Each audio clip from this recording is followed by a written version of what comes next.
توبہ کے لیے علماء نے 3 شرائط لکھی ہیں کہ انسان جب نماز پڑھتا ہے تو اگلی نماز اور اس نماز کے درمیان جو انسان سے گناہ ہوئے وہ اللہ تعالیٰ معاف فرما دیتے ہیں۔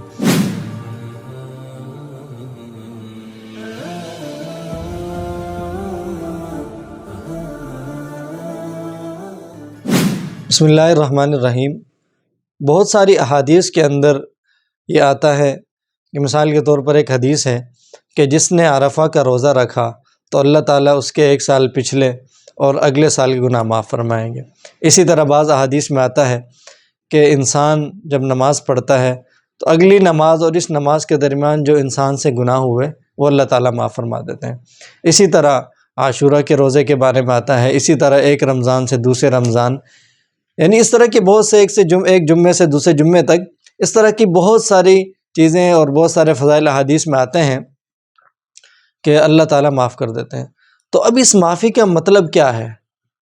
یعنی کیا معاف کیا جاتا ہے؟ اگر ایسا ہوتا کہ بھئی ایک نماز سے دوسری نماز تک گناہ معاف ہو گئے، جمعے سے جمعے تک گناہ معاف ہو گئے، تو لوگوں کے پھر من چاہی جو چاہیں وہ کرتے رہیں گے۔ تو یہ جتنی بھی احادیث میں یہ جو فضائل آتے ہیں معافی کے بارے میں بتایا جاتا ہے، تو اس سے مراد صغیرہ گناہ ہے کہ صغیرہ گناہ معاف کیے جاتے ہیں۔ کبیرہ گناہ کے لیے توبہ ضروری ہے کہ کبیرہ گناہ اس وقت تک معاف نہیں ہوگا جب تک توبہ نہیں کی جائے گی۔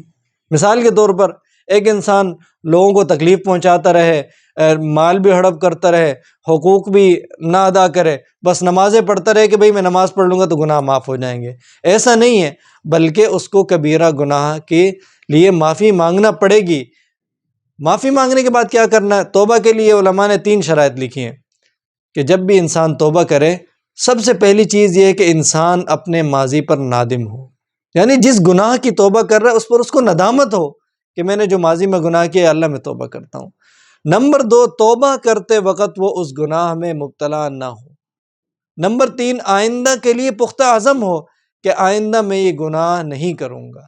تو ان 3 شرائط کے ساتھ جو بھی توبہ کرے گا اللہ تعالیٰ اس کی توبہ کو قبول فرمائیں گے۔ اور جہاں تک رہی بات حقوق کی، اب جیسے نماز کسی کی رہ گئی، اب نماز کا قضا کرنا ضروری ہے۔ انسان نے اگر نماز چھوڑ دی، توبہ کر لی، گناہ معاف ہو گیا، قضا ضروری ہے۔